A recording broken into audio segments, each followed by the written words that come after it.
anyone who's with us now are going to watch the replays, just to share this before I forget. There's a famous saying, Brian, rejection is God's protection. Yeah. Some people say rejection's the universe's protection. Yeah. Anybody who's going through a season of rejection right now or a setback, like for me, it was years of rejection. Yeah. But when I look back now, even though like when you're in it, it sucks and it doesn't make sense. And it doesn't feel unfair, all those things. Like had he believed in me, I was so desperate at the time. I probably would have just given him most of the company for almost no money. But because he didn't believe in me, by the time L'Oreal bought us, we were still the largest shareholder. Yeah. And so it was like the best. It was the best that he didn't believe in me at the time, right. Even though when we're in that season of rejection, doesn't feel great. Doesn't feel great. So, you know, you've obviously reached this incredible level of success, and another big theme in the book is goals and being intentional. And my question is, you know, there's a passage early on in the book where you discuss goal setting. You even discuss, you know, those keeping, you know, goal setting journals. And I guess my question is, can you be intentional about setting goals and also be someone who's open to enjoying the ride and seeing where the ride takes you? And how do we avoid being detrimentally single-minded? Yeah, such a good question. I think, and it's funny because in the book, by the way, I don't even know if I've shared this. I'm donating 100% of the proceeds from the book, by the way, all my author proceeds to Feeding America and Together Rising. Amazing. I don't know if I shared that. Anyways, we've raised 2.2 million meals so far this week, which is really cool. But so I go there with the mistakes I made, by the way, on burnout, on like all the things. But so I talk about a lot that I did wrong, but to answer your question, one of the things about goal setting, I think this is that really for every person, I think it's so important to enjoy the ride, like to go with it, like set goals. But one of the things I talk about is, you know, a lot of people have a goal and then it never comes to fruition. And I think it's because they don't attach a why to every goal, and not just a why, right? We hear a lot of people say like, oh, what's your why? And companies have whys and mission statements. But a lot of people, especially individuals, and I think this is really important, especially for the Glam Hive audience, anyone who is doing their stylist business, their artistry business, or really just any human being, is that we often will come up with a why for our goal or for our business. And it sounds really good. And when we say it to other people, they're like, oh, that's powerful. And then we stop, but we never actually do the work of like peeling back the layers. Yeah. I think this is really important, and identifying like the why beneath the why. Yeah.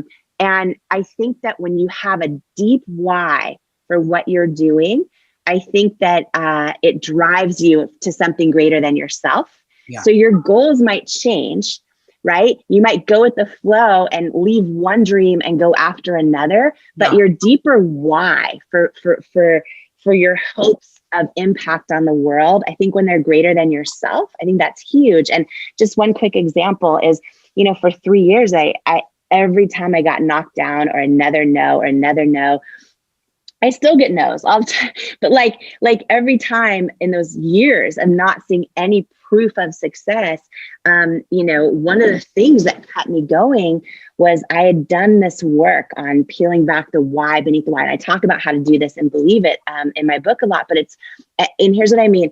So because I created It Cosmetics, like, you know, I could have just said to myself, oh, my why is to solve my own problems, or my why is to help so many other people who can't find makeup that works for them.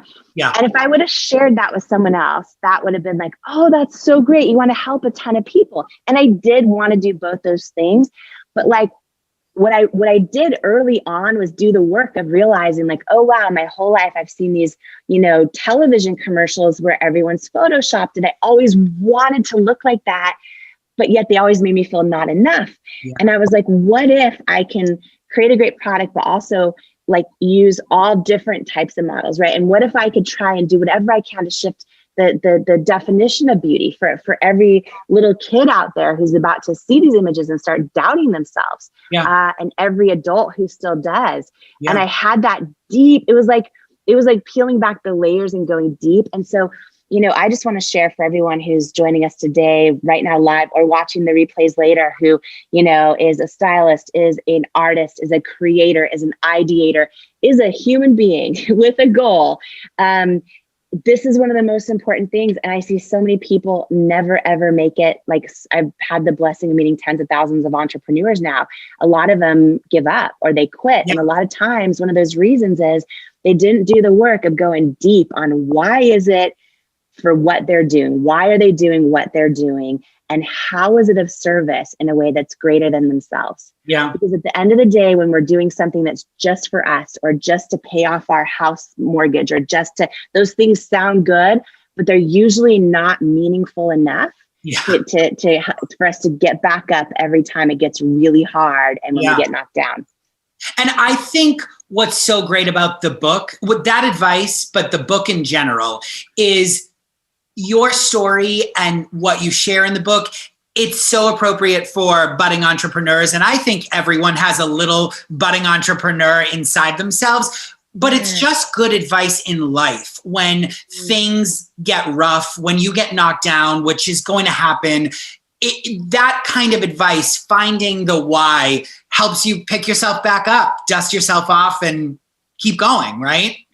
Yeah. And I think that, you know, one moment in the book, and, you know, I really shared stories that I hope become other things that other people can just put in their own toolbox and pull from when someone literally tells them they're not going to make it, or when they have friends and family. A lot of us have friends and family around us who we love so much, but when we share our hopes and dreams with them, like, they somehow lower our vibration, or like, because they don't dream the same way, or they don't have the same types of ambition, or they see what we're doing through the lens of their own fear or their own lack of experience. And I've heard from so many people, like, I get DMs every single day on Instagram from people saying, like, I have these dreams, but my partner just like doesn't support me, or and it's like, it's learning how, I talk so much about this, learning how to love everyone around us, but how to like take our microphone back from certain people on certain topics and not hand it to others. And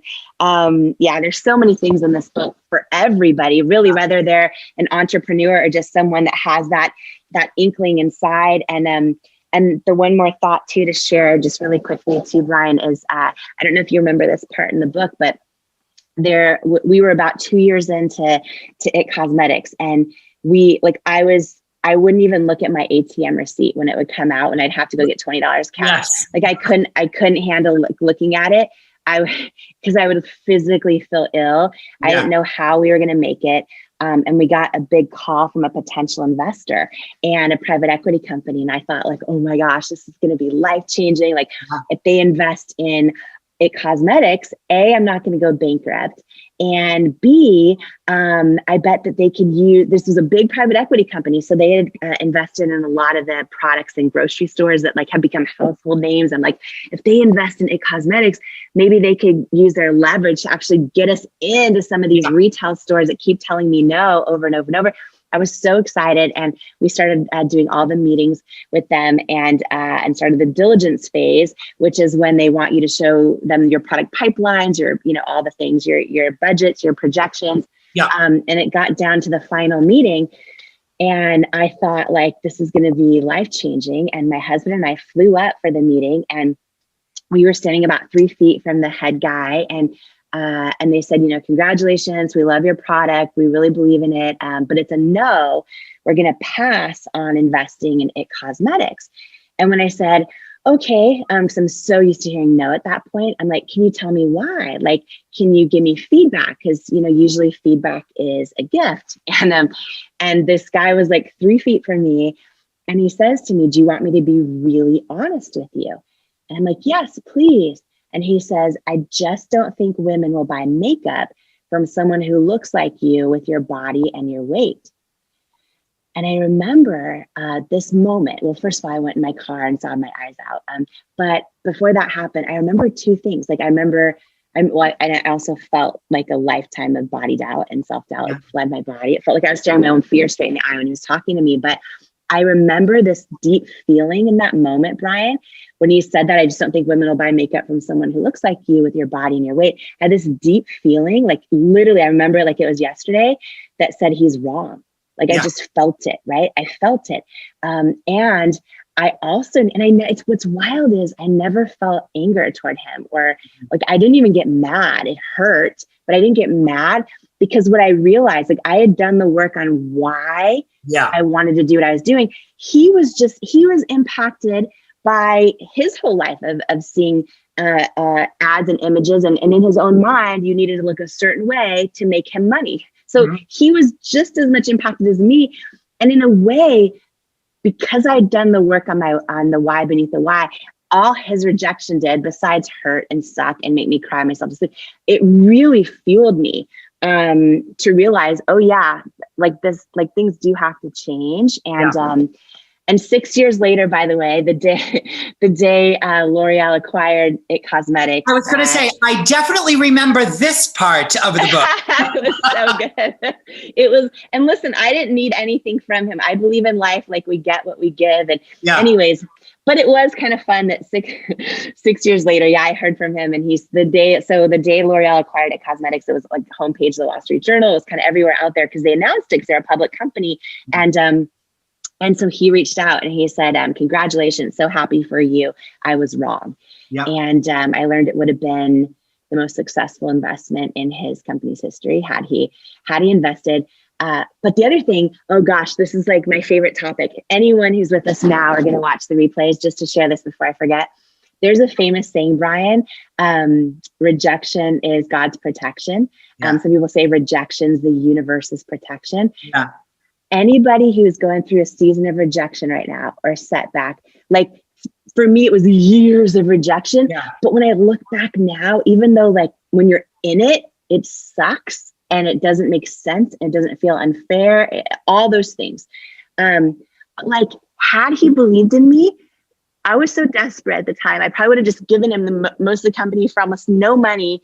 But because he didn't believe in me, by the time L'Oreal bought us, we were still the largest shareholder. And so it was like the best. It was the best that he didn't believe in me at the time, even though when we're in that season of rejection, doesn't feel great. Doesn't feel great. I thought this was like a big setback in my life happening. And so many times entrepreneurs out there, right? Things start with a problem they want to solve or an experience they had they weren't expecting or whatever it was. So in that season, I thought, oh, this is the worst thing. Like I finally got a great job in TV. And so anyways, I started spending my paycheck on makeup and like trying to figure it out. And I'd buy the most expensive department stores if I could afford it or get the free samples, or the least expensive drugstore or the pro makeup. And I was like, why is nothing working for me? And then two things happened. One was a deep kind of knowing that didn't make sense because I knew nothing about the beauty industry, nothing. I knew no one, had no connections. I got this like deep kind of inkling, this knowing like, oh, if I can actually figure out how to create a product that works for me, it's probably also going to help a lot of other people that just like me can't find anything that works for them. So I had that instinct. The second thing that in some ways was almost more important, without me realizing it, I right in front of me realized a deeper why behind the why of why I was going to do this business. And what I mean by that is when I couldn't find anything that worked out there, I all of a sudden realized like, oh, my whole life I've seen these magazine ads, these television commercials, and every model in them like has perfect skin. I don't even know if they're wearing the product they're selling. And I realized that my whole, and I know, Dean, you have a daughter, my whole growing up, my whole life, I'd always seen these commercials and these ads, and I always aspired to look that way. But like I also deep down inside, they made me feel like I wasn't enough. Yeah. And I had this realization, oh, you know what? If I can create a product that works, but more importantly, a mission around using like real people as models, like all ages, sizes, skin tones, like skin challenges, and call them beautiful and mean it. Like, what if I could shift culture in the beauty industry for every little girl out there who's about to start learning to doubt herself, and But every she's enough grown woman exactly the way she is. Exactly. Every grown woman who still does. And so it became this like thing that happened where it was like, oh, I have this feeling I'm supposed to do this. I don't know what the heck I'm doing. And more than that, this deeper pain, this deeper wound, I realized, oh, if I can actually affect that for other people, that and that kind of deep why was actually what helped fuel the journey, which I didn't know was going to be 3 years of rejection and no's and down to no money and no one believing in my dream.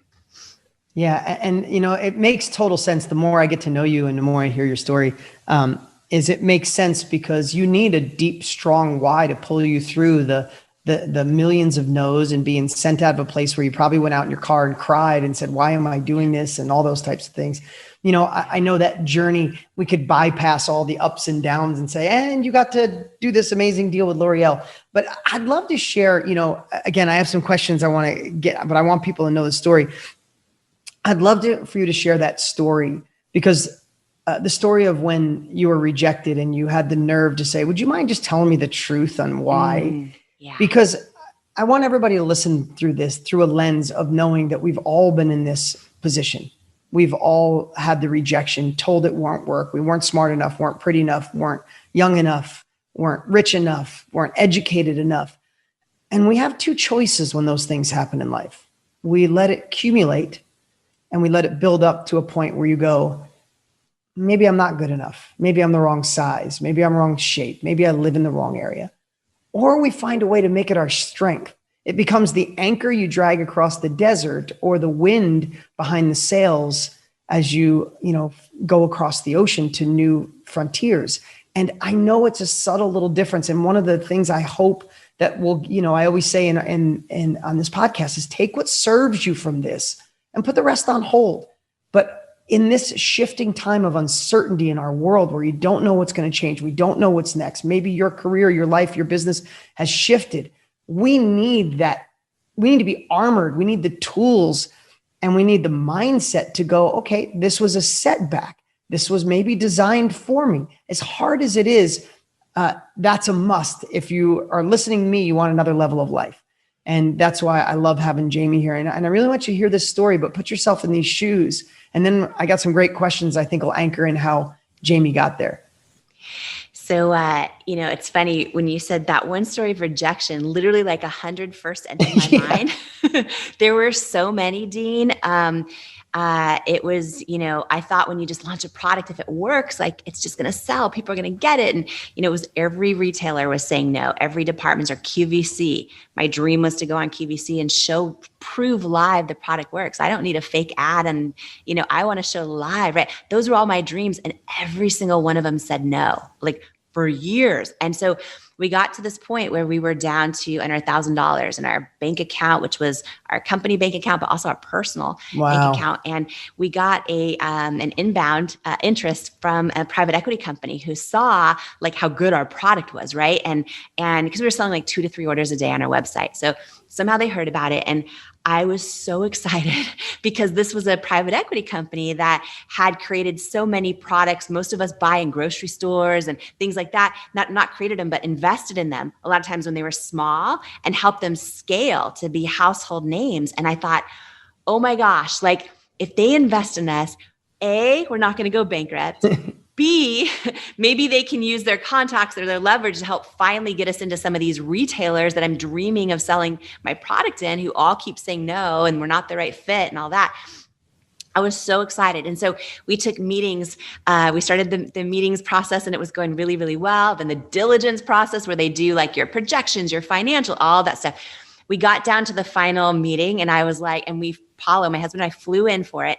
And I thought like, oh, like I was so excited, right? And because it really sucks when you don't know how you're going to make it, and you have no proof of your own. You're working straight off of courage because there's no proof that you're going to make it through this. You get courage and dollar hot dogs from this Costco stand, and you know what I mean. And it's just like been there. So yeah. So we flew out and I was like so fired up. And I'll never forget this. My husband Paulo was standing right next to me, and their head investor was about 3 feet from me. And they're super nice, super kind, everything. And then he says to me, he's like, so we're really rooting for you, and thank you for all this info and all the meetings, and we love your product, but we're going to pass on investing in IT Cosmetics. It's a no. And I remember looking at him, and I was so used to hearing no, right? So by that point, so I was like, oh, okay. Can you share like why? Like why? Because feedback's almost always a gift. Yeah. And I'll never forget, he was like 3 feet from me, and he goes, well, do you want me to be really honest with you? Like really honest? I was like, yes, please. Absolutely. And he looks at me and he says, I just don't think women will buy makeup from someone who looks like you, with your body and your weight. And I remember in this moment, like 2 things happened that were for me. I felt a punch in my stomach just now, so I can't imagine. Yeah. But like, it was like, I remember why it was weird. It was almost like I was watching his lips move and these words come out. First thing is I felt like a lifetime of body doubt and body doubt and self-doubt like flood my whole body. But I felt like I was staring my own fear in the eyes, right? Because obviously this was a situation I'm very aware of my whole life, anyone who struggled with body image issues and stuff like that. So I was watching him say that. I felt like I was staring my own fear in the eyes, and I needed to keep my faith bigger than it. But I also got this gut feeling, right? And if we ever truly like do the work of learning to hear that inner knowing, I instantly got this gut feeling while he was talking that said he's wrong. God. But I also knew, like, if I was ever going to prove that, I had to figure out like how to believe it for myself, right? And the other thing that happened was, and I think in life we can, take the route of, oh, poor me, I'm a victim of this dude saying horrible things. It's like, I actually felt I didn't even get mad. What's crazy about it was I realized in that moment, him saying those words, him passing on investing in my company because of my body, my weight. I was like, oh, you know what? This deep why that I know of why I'm doing what I'm doing to help shift culture and beauty, like, he is just a byproduct of the same things I saw growing up. He in his whole life has only learned you have to look one certain way to sell product. Right. You found a way to actually anchor in your thought process. I did. Right. Yeah, like, oh my God, this is more proof that I'm right. More proof. And I'm like, wow, he was a guy, and some guys do wear makeup. He was a guy who didn't wear makeup. I don't even know, you know what I mean? Like, so he directly wasn't affected by that industry. And even he was he was affected by that industry. Right. And he has daughters too, and all these things. And he was making a decision based on his life experiences that told him what was going to succeed and what wasn't. And I realized how he was impacted by the same thing that was going to now drive me to, right. And again, it was a long time after that meeting where I still got knocked down, said no, all those things. But I used what he said and turned it into fuel, because I knew that my mission mattered. I knew it mattered, even if no one else got it at the time. And not to jump ahead, by the way, but just to share this for anyone who's dealing with a big setback right now, like, I really believe it comes down to our mindset and to how we handle it and to how we don't let it turn into doubt in our own head, learn to turn down the volume on it, learn to turn it up into fuel. Because just to share this, in case someone doesn't listen to the whole show. Can you tell me I'm just curious, how long did you have this idea in your head? Well, it was a couple years, because I was just trying to find anything that would work. And, one thing that happened that sort of put me over the edge that I think is really important just to share, especially with anyone out there who, whatever phase they're at in their business or their entrepreneurial journey, is early on, I had a blessing that I look back now and go, thank goodness that happened. And it's really what put me over the edge to really launch this thing and go for it. And, we hear so many amazing thought leaders talk about your why and identifying the why of your business and your brand and your mission. And what I know now, because I've now had the gift of just meeting tens of thousands of entrepreneurs over the years. And a lot of people, I think, they think their why is strong enough, but they haven't actually done the work to peel back the layers and like go deeper and get to the why beneath the why that's so powerful that they can lean on it when the times are super tough and they're tempted to quit.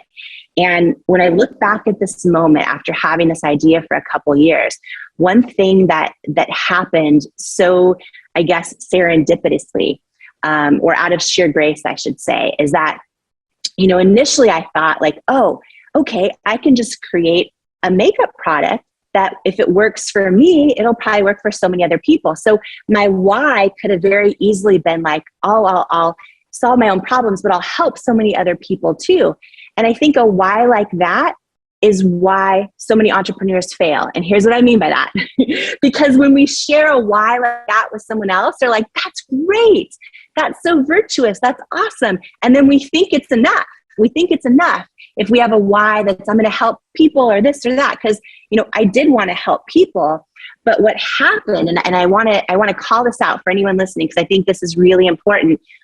Challenge yourself, whatever you believe your mission or your personal why is for your own company. And this isn't something that has to be part of your mission statement. I'm more talking about as a founder, your personal why for why you're doing what you're doing, or perhaps why you have a big goal that you're working on, is take your why, but then literally go deeper, like peel back the layers and try to go deeper to the deep why beneath the why. And in my case, what happened is I realized, like, at this one moment, and this is what put me over the edge to launch everything, was like, I was like, I don't understand. This makes no sense that there are so many companies.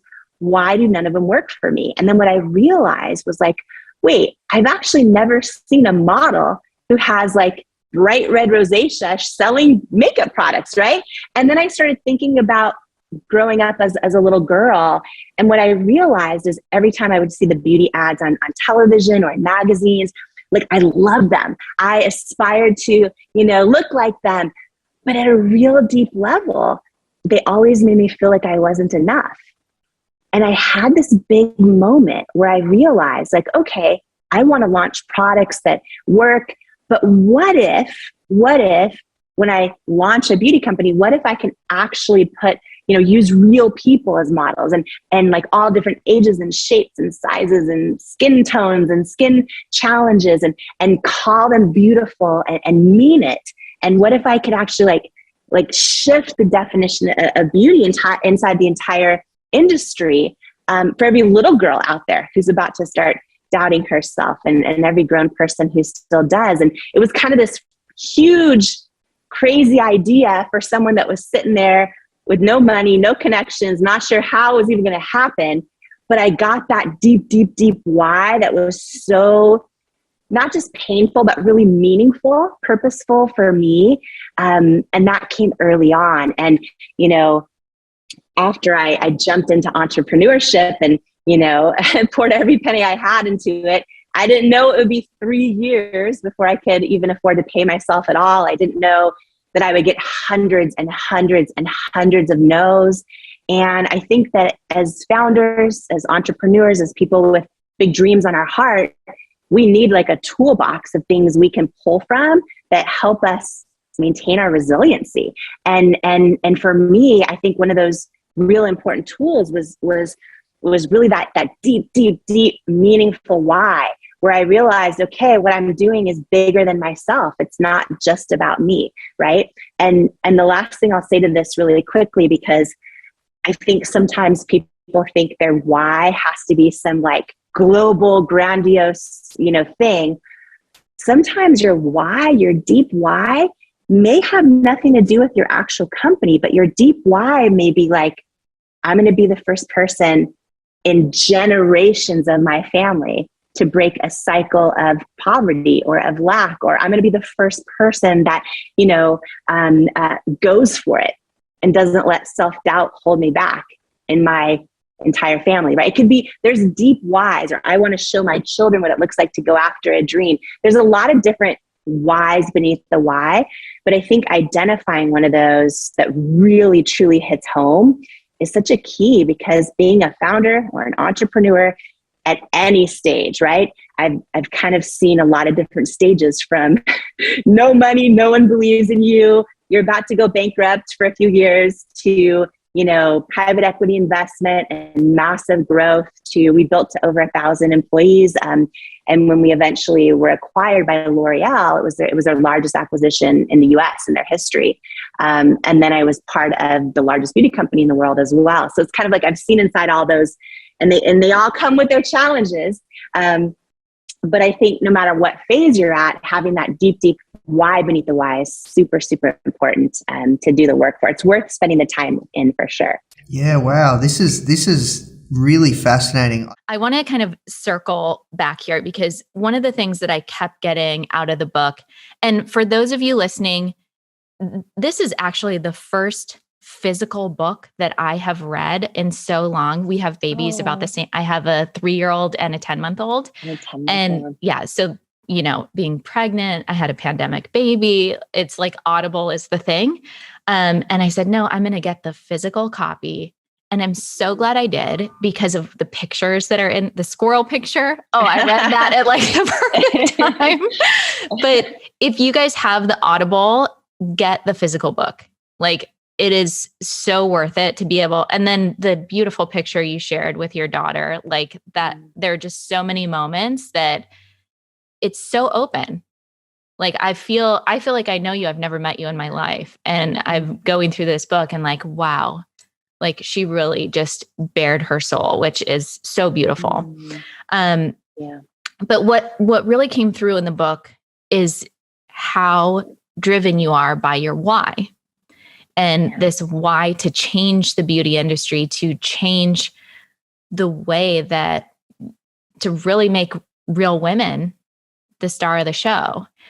And I'm curious, now that you've sold your company, now that you've become a mom, now that you're in a different place in your life, are you still driven by that same why? Or has it kind of expanded in a way now that you're an author and so on? Yeah. Thank you for that. I think too, the power of your why. And one of the things I talk about in here, that I'm so excited you're doing a book club and everything else, because I think doing the work of the why, but then peeling back the layers and going so much deeper on the why beneath the why. I think that so many people, whether they are estheticians or spa owners or launching their own product line, or a person that just has a goal in their goal journal, so many people will come up with a why, if they've even done that, right? A lot of people don't do that. They'll see companies have a big why or a mission statement, but then for their own goals, they don't attach a why to it. And I think it's so important to do that, because it makes us so much less likely to give up. When we have a really strong why, we can lean on it when times get tough. And one thing I just want to share, especially for your community, is the importance of not just having a why that sounds really good, that when you share it with other people, they're like, that's amazing. Often that why still isn't deep enough to make you not quit when times get tough, or to, keep going when you feel like no one else is believing in you.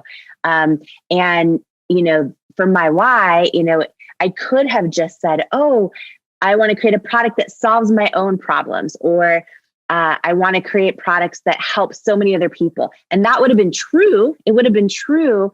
But one thing, and again, I did so many things wrong, as you know, that I talk about in the book. One of the things that I did right was I peeled back the layers on the why, like to the why beneath the why. And this is what I want to challenge everyone to do as well, to something that was really deep. And for me, I had realized my whole life, I had seen these kind of commercials on television and in beauty ads, and of what the world told me beautiful looked like. And I always aspired to look like that. I loved it. But as a little girl, I realized, oh, wow, they always kind of made me feel like I wasn't enough. And when I grew up, when I eventually got rosacea and all the things that I was like, why can't I find makeup that works? And then I realized, oh, I've never seen a model with rosacea saying, hey, this is great.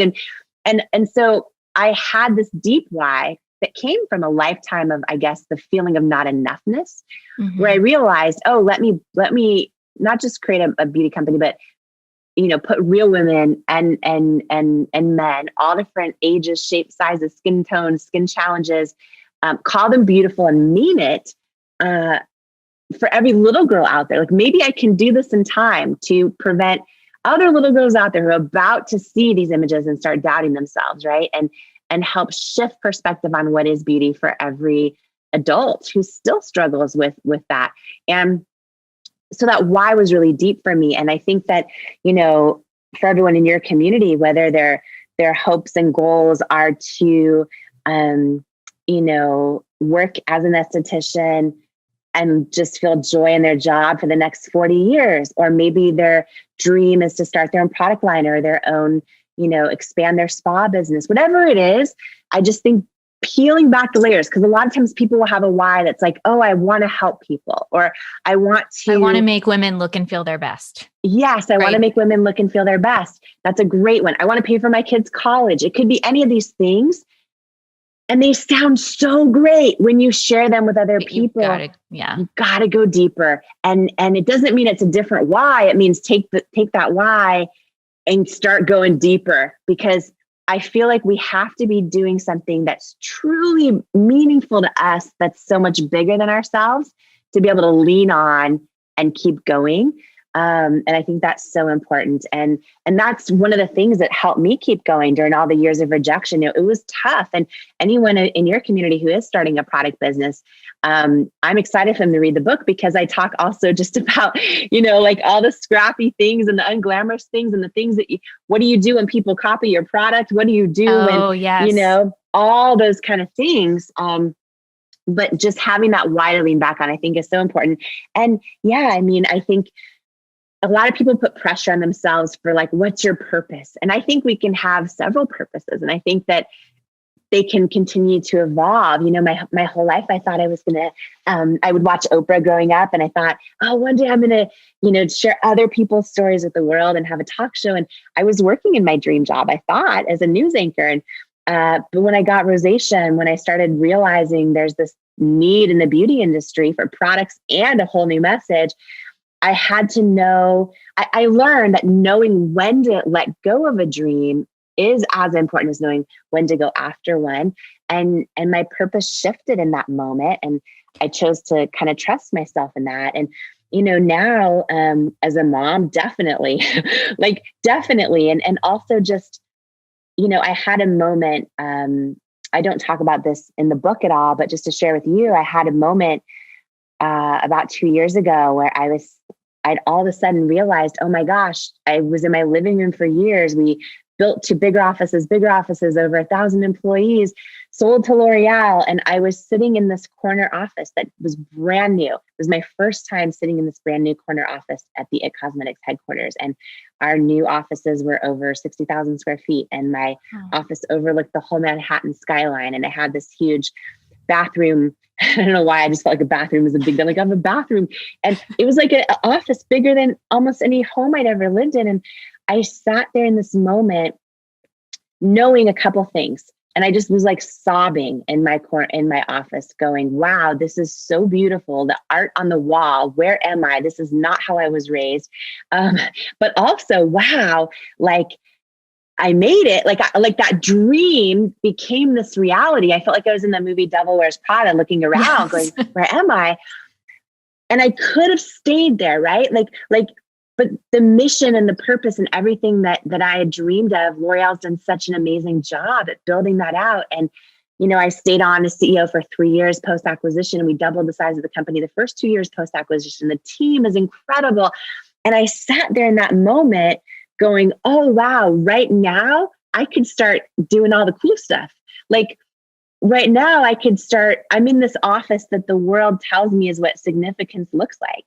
I could now go to all the fancy parties. I could do all these things, but I had I'm on the inside, but then I had this feeling of, oh, but you're supposed to serve in a whole different way that impacts people. You're supposed to share the stuff you've gone through to help other people. Yeah. And I knew it. And it was weird because a lot of people are scared to leave the things that make us feel important or significant. And I knew if I stayed there, it wasn't where I was supposed to be anymore. And it was really hard. I sobbed my eyes out sitting in that office, and I made the decision to step away, and it was really hard. But it's because I felt, to your question, I felt my why and my purpose was transitioning to something new. And I knew if I ever wrote a book, I'd want to donate 100% of the proceeds, which I am, to Feeding America and Together Rising. But I also know that when we really share our stories, that's when we all come together and get stronger and rise higher and go, oh, I don't want to make that mistake. Or, oh, that's how Jamie handled that person telling her she's not enough. I'm not going to let anyone look me in the eye. Relatable. The book is so relatable. And I mean, we both have suffered miscarriage, and just sharing that, I think for so many women, there's a shame around that. And there's a scary piece around that. And I remember when I told my community, I felt like I had to tell them because I was just going underground. I needed time to heal and couldn't show up in the same way. Yeah. And I received at least 50 emails from women sharing their story and saying thank you and for sharing. And I realized, like, on such a small level, just by me sharing that I went through that and the pain, and that, like, I'm okay and you can keep going and it's normal and there's nothing wrong with you. And so when I was reading that section of your book, I'm like, this is incredible. Just this alone, sharing that, like, this happens and you're okay and you're normal and you can keep going and you can be a huge success and you can have a family, was such a beautiful piece too for women to hear, because that can be devastating. That can stop you from going after your why, so such a big piece.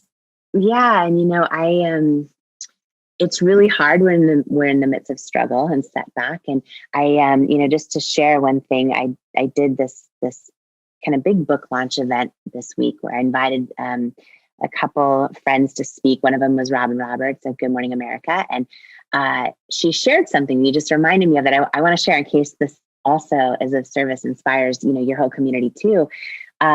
We were talking about our greatest accomplishments and things like that. And she said something, and Robin has won every award you can possibly win, and she's in the Broadcast Hall of Fame, and she still wakes up all of America, Good Morning America, every single day. She's won every sports award, everything. And she said the things that fulfill her, the things that she is the most proud of in her life, aren't anything she's accomplished. It's the things she's overcome. So the things that literally bring her the most joy, most fulfillment, most that she's most proud of are the things she's overcome. The biggest opportunity for growth. Yeah. And just also, completely. And then just knowing we're strong enough to get through them and then can be there. Like, I'm sure you're sharing your story, helps everyone else process their own experiences, especially people that have been keeping them to themselves or not really sure or feeling alone in them, right? Feeling like it's just them or something's wrong with them. And, when I was I went through a decade of not being able to carry pregnancy to full term, and had several different times where that was really challenging. And I was hiding it for a long time. None of my employees knew. And we were doing fertility treatments and all the things. And,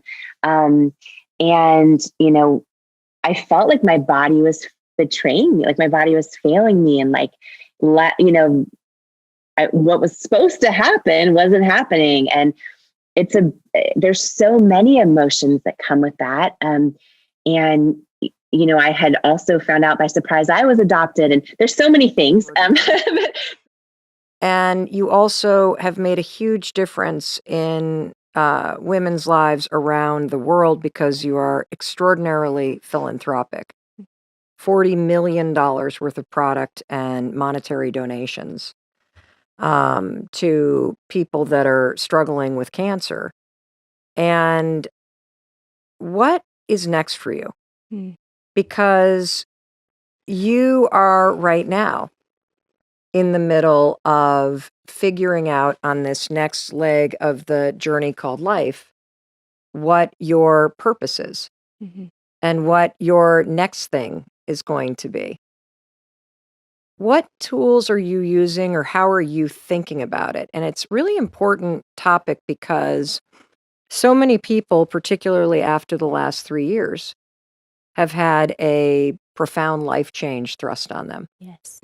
And they're looking ahead at an open road, wondering what their purpose is going to be, what they're going to do. Can you just speak to that person for a minute about how you're going about figuring it out? Yeah. So one thing I just want to remind everyone too, Mel, because I think people put so much pressure on themselves that their purpose has to be their job or their next job. And a lot of times we can be doing a job that's fine. And maybe for family reasons, we need that health coverage and we need that paycheck and your purpose can be found in the things you do outside of that, right? There's a lot of ways to listen to that knowing and your gut and then when it feels right, you know that's aligned with who you're born to be and how you're born to show up in the world. And so for me right now, there's that famous saying, just because you can, should you, right? There's a big part of me now with all these, could I go launch a bunch of businesses? Yes. Right. And what I feel drawn to is literally, because here's the deal. Yes, I've built $1 billion business. Yes, I have other companies I invest in. You also are married and you have 2 beautiful children. Yes, a 2-year-old and and a you're 4-year-old. incredibly devoted to your family. Well, and here's the thing: is like that's all part of my story. But when I look at my real story, it meaning the part that ties deeply to my purpose. Like my real story is a girl who went from not believing in herself to learning how to. And so when I wake up in the morning and I think about the things I've done so far, the things I hope for my kids for, and how I built $1 billion business, it was really through seeing women, helping them see themselves and believe in themselves and believe they are worthy and enough.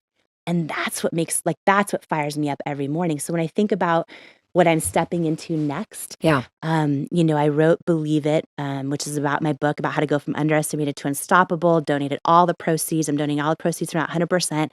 I funded leadership. Hold on. Let's just underscore that. So she writes a New York Times bestseller, donates all the proceeds from the book. Yeah. To nonprofits. Just donates them. Yeah. And the book is just it's incredible. Thank you. It's like a little manual that you should have on your bedside table because Jamie will be smiling at you. Yes. And you'll see that you're not alone, that we're in this together. And her example of learning how to go from doubting herself to believing in herself is the journey that each and every one of us is on. Yeah. And so you're kind of in this soup of knowing that this is the area where you want to focus the impact, but you're not being a very, very, very good friend of yours. I know that you're not, it's still a fuzzy target, so to speak, as our friend Dean would say, it's a fuzzy target. If somebody kind of has a sense that there's something more, but they don't quite have they haven't had that aha moment yet that you had almost 14 years ago sitting on that television set. Yeah. I'm going to make makeup and I'm going to bring real women in. I'm going to show my skin and I'm going to solve this problem. I'm going to make people think that they're beautiful because they are beautiful no matter what their body. And you did it. You did it. But if you're in the soup and you don't have the vision yet, is there an exercise or something that you would recommend that we all do while we're waiting for that clarity and that epiphany to strike? Yeah. 2 things. One, waiting for it to be perfect can be the lowest vibration, biggest excuse, number one reason why people just never try and never get started. So I think it's rare to ever have complete clarity. Like this is exactly perfect for it. And that's why, I think 2 things. I think just taking a step and seeing how it feels is good, tuning into your knowing. I also think, Dean, so you mentioned our friend Dean, who was saying it's a fuzzy target. He was saying something to me recently about, almost like when you're about to aim a bow and arrow and you're about to let go of the arrow.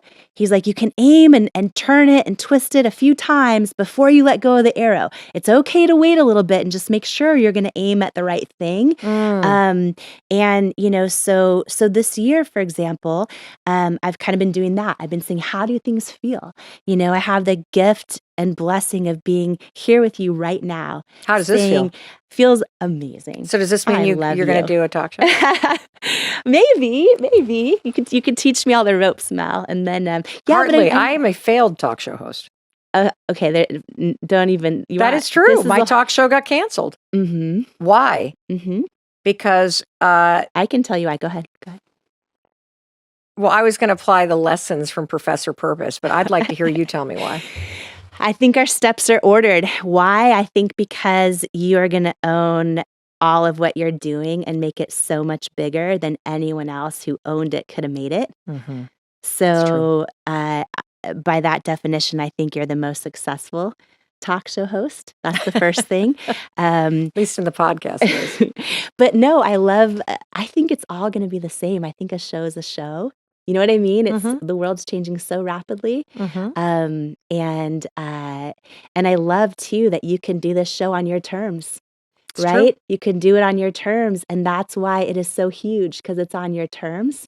Well, like you, and maybe this is one of the reasons why we have become such dear friends in such a short period of time. And I often say on the show that I truly believe that the best years of your life and the best friendships that you'll have are on the road ahead. Mm. But a lot of the reason why we connected so profoundly, even though we are different in many, many ways, is that it goes back to the Denny's waitress. Like at my core, I am still the waitress making money, waiting tables at the Red Rooster Tavern on Scenic Drive in North Muskegon, Michigan. Same as you, stalling because the fryer has now broken and the fried perch is not coming out. And I'm talking to the tourists from Chicago and I'm treating everybody kindly. And I know that all I want to do is impact people's lives that are just got their head down and they don't feel very seen or heard. And I want to make them know that they have it within them to tap into this incredible power inside them to create whatever they want in life. Yes. And it starts with believing that you can. And having somebody like you on who has demonstrated that is really important for people to hear. On that topic of friendship, I love so much that you are the friend that people need to your audience. And what I mean by that, and I'm honored to be the friend for this episode with you to everyone. And what I mean by that, Mel, is I think you and I love each other for who we authentically are. The Denny's waitress, the Red Rooster waitress, right? And we also are friends that help pull each other into who we're becoming. Yes. And I think so often, and that's why I love, and your show also, as you know, of course, but I just want to call it out, that your show can be this for people who feel like, how do I find those friends that help pull me into my future? Because so often the people around us, while they might mean really, really well and love us dearly, pull us into our past, or for their own comfort zone, want us to stay the person we were or are. And it's so important, because we're talking about purpose, to try and add friends to your circle who truly want the best for you, not just what they think is the best for them in you, but want the best for you. And you do that for me. I do that for you. Yes. This show, your show, I know does that for people as well. Yes. And so honored to be part of that. Thank you. I want to go back in time because, I've heard you on the stages that you speak around the world talk about how you started as a waitress in Denny's and then from waitressing at Denny's pursued a dream that you had of being on television. And as a fellow former waitress, I would love to start there. Yeah, waitress at Denny's, full uniform, name tag to prove Oh, it. I forgot they had uniforms. Full uniform. What was your favorite thing on the menu? Oh gosh, I love the pancakes. You know what? Just like simple. It's so funny how our steps are ordered, I think, in life. And so often, I remember being a waitress at Denny's. I remember feeling, and maybe someone listening to us can relate to this right now. You have this feeling inside of you like there's something more I'm supposed to do, but you don't know what it is yet. And you doubt it might be possible. And I remember being waitress at Denny's and just feeling like I have these big dreams, but not quite knowing like, how do I believe I'm worthy of them yet? And it was this big season in my life. At the same time, Mel, the kitchen at the Denny's I worked at was a disaster. Like they would take an hour to get pancakes out. So I learned to talk to people so that they wouldn't leave. They often did leave, or they'd throw like a dime and a penny on the table and leave. As your tip, as if it's your fault. Yeah, that the exactly. Food were. But it's so funny how, years later when I ended up launching my own business, I'm like, oh, I've got to get the operations right or nothing else matters. It's just those little things we learn along the way. But yeah, after that, I thought my whole life I would have a talk show. I watched Oprah in my living room growing up, so I thought for sure I would share other people's stories with the world. So I went into, did all the jobs, saved up all my money to pay for school, and push grocery carts in the grocery parking lot, sliced meat in the deli, all those fun jobs, and then found myself in what I thought was my dream job, working in TV news. And I thought, this is it, right? And what I didn't realize was I was about to enter this huge season of setback in my life, of self-doubt. I have a skin condition called rosacea. And for me, it started getting really red, really bumpy. And I would be anchoring the news live, thinking like, okay, this is it. And I started hearing in my earpiece from my producer, there's something on your face. There's something on your face. You need to wipe it off. And I was live on television, right? And I would glance down during the commercial break and I saw, the makeup is breaking up on my face and these big red bumps are coming through. And it started this season that felt like setback. But so often in life, the seasons that feel like setbacks are actually setups for what we're called to do. Okay, stop right there. Did you hear that? The seasons of your life that are setbacks are often setups for what you're called to do. I want to just make sure everybody heard that. And I want to take a highlighter and also highlight something that you said about being a waitress at Denny's. And it's this. You said our steps are ordered. Mm-hmm. So can you explain what that means, particularly to somebody who's listening, who may feel like, I know I'm meant for something greater. Yes. Why the hell am I at this step? And this does not feel like it is like on the path of where I'm supposed to go. So what do you mean by the fact that our steps are ordered? Yeah.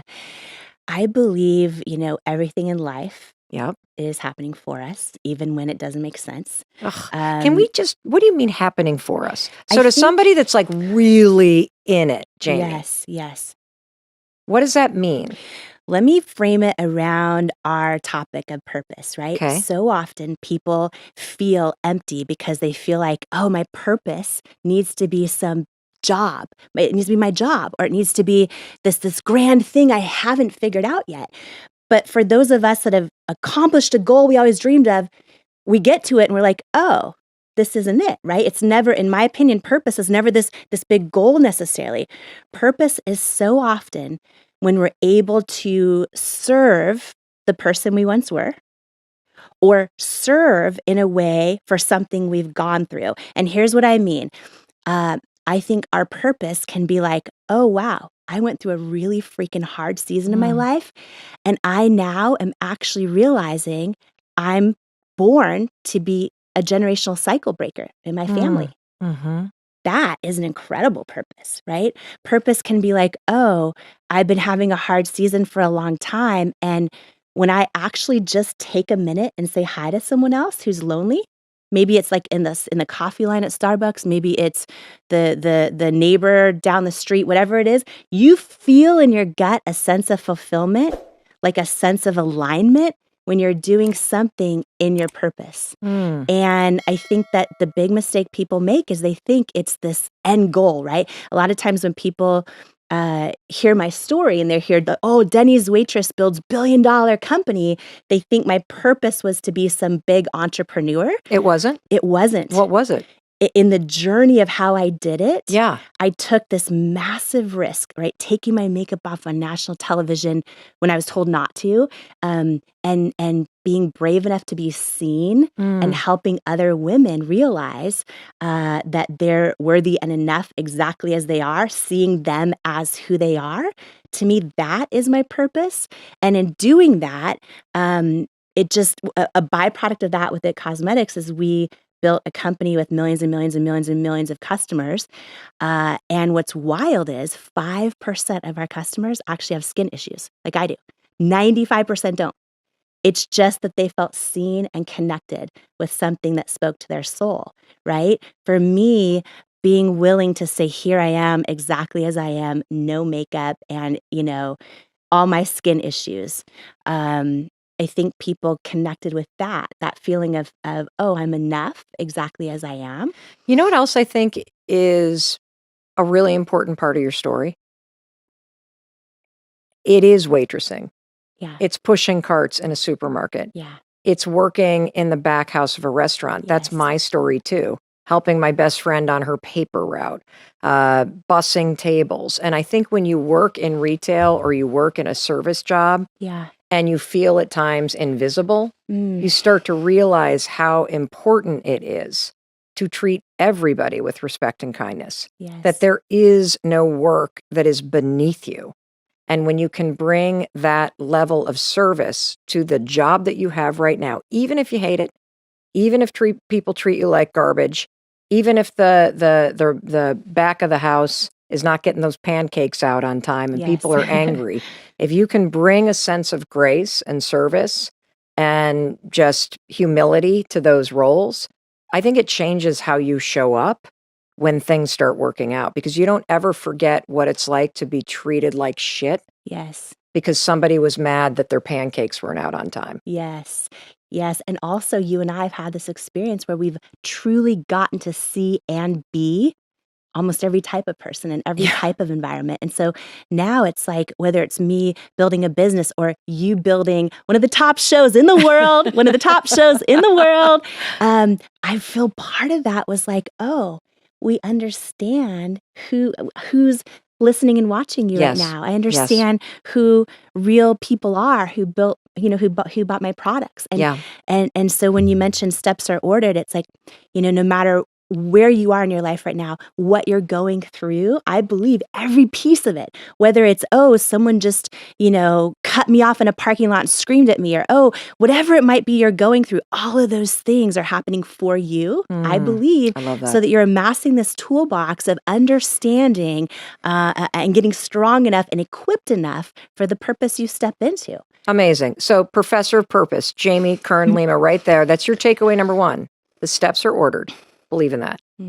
And this moment is helping you. It's giving you something. So that is one major tool that you used along the way.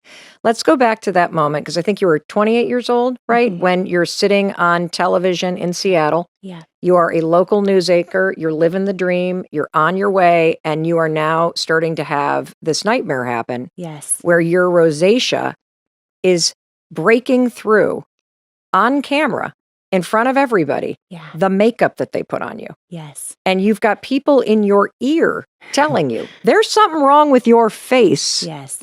And you're realizing, holy cow, the makeup that they've put on my face cannot cover the rosacea and the skin issues that I have. So what do you do in that moment? Well, the first thing I did was start freaking out, right? And I literally started entering this season of self-doubt where I would be live on the air, anchoring the news, thinking thoughts in my head like, oh, am I going to get fired?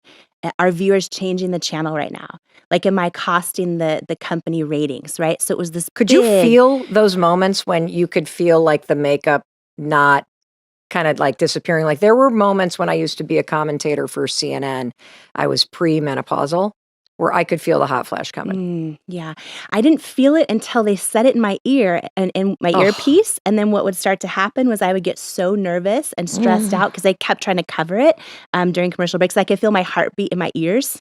So what I remember is like anchoring the news live and sometimes you have to be happy, tell this happy story or you're serious telling. And I just remember my heart beating in my ears, hoping people weren't changing the channel. And, oh my God. and it started this thing where I, would spend it's funny. I was anchoring the news and people think when you're doing that, you must have all this money, but you really don't get paid much at all. And I took my little paycheck that I had and started spending it on department store makeup, professional artistry makeup, drugstore makeup. I couldn't find anything that worked. And I had this idea one day, like, oh, if I can't find anything that works for me, there's probably a whole lot of other people out there that feel like makeup doesn't work for them. And it was sort of this idea where I was like, if I could figure out how to make something that worked for me, it helped a whole lot of people.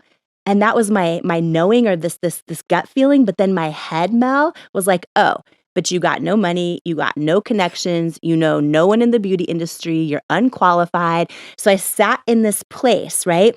And we're talking about purpose. I had this gut feeling like I was supposed to go for this thing, but then my head was like, oh, but here's all the reasons why you're not qualified to do it. Plus you're in your dream job, right? And I sat between those two. And it wasn't until I had this big aha moment of why I needed to do it that pushed me over the edge. Okay, so what is the aha moment? Yeah, so I realized one day, I'm like, this makes no sense. There are thousands of makeup companies out there. How does nothing work for me, right? Then I had this moment where I realized I've never seen a model with bright red bumpy skin saying, selling makeup. Like you always see these photoshopped, airbrushed models. And I realized, Mel, like, wow, my whole life, I've actually loved those beauty commercials and I love seeing the magazines and I always aspired to look like them. But deep down inside, they always made me feel like I wasn't enough. And I had this moment. I was literally on the news set when this happened where I was like, wait a minute. What if it's not just about launching a makeup product? Like what if I could actually figure out how to do it, which I had no idea how, and I had no money. It was like, what if I could actually launch a product that works for me? And what if I actually put real people as models, like every age, shape, size, skin tone, skin challenge? What if I use them as models, call them beautiful, and mean it for every little kid out there who's about to start doubting themselves and every grown woman who still does. And that deep source of pain from how I was feeling not enough and what could I do about it? That, in my opinion, is one of the strongest ways to find your purpose. It's what has just destroyed you or hurt you that you've maybe made it through. Yeah. And how can you now use that making it through to help someone who's going through it? Okay. That's like a mic drop moment from our professor of purpose, Jamie Kern Lima. So again, I like to unpack these things to make sure this is a, I always say this is not just a listening podcast, it's a doing podcast. And I want to make sure nobody's left behind. Yes. And there was billions of dollars worth of wisdom that you just dropped. And so I want to try to unpack it for anybody that is listening to this and you have this sense that you're made for more. Yes. So one of the things that I heard is look in your life and see what problems or frustrations or things that you're struggling with that feel like a setback. And Jamie gave you the example of the rosacea on her skin and her inability to find something that actually could help her solve this issue of being able to cover it up so that she could do her dream job. And that setback is a setup for something new. And then get out of your own sort of selfish or self-loathing or the self-excuses and the self-pity and remind yourself that there are 8 billion people on this planet now. There are other people that are dealing with this. Yeah. And that if you can figure out how to put your energy into making this better for yourself and you bring other people into the fold with you, you now have something that's worth working on because it helps you and it's going to help other people. Ladies and gentlemen, rock this house and welcome to the stage, Jamie Kern Lima! Jamie Kern Lima! Every single one of us has had someone tell us we're not enough. Every single one of us has had someone say words to us that hurt.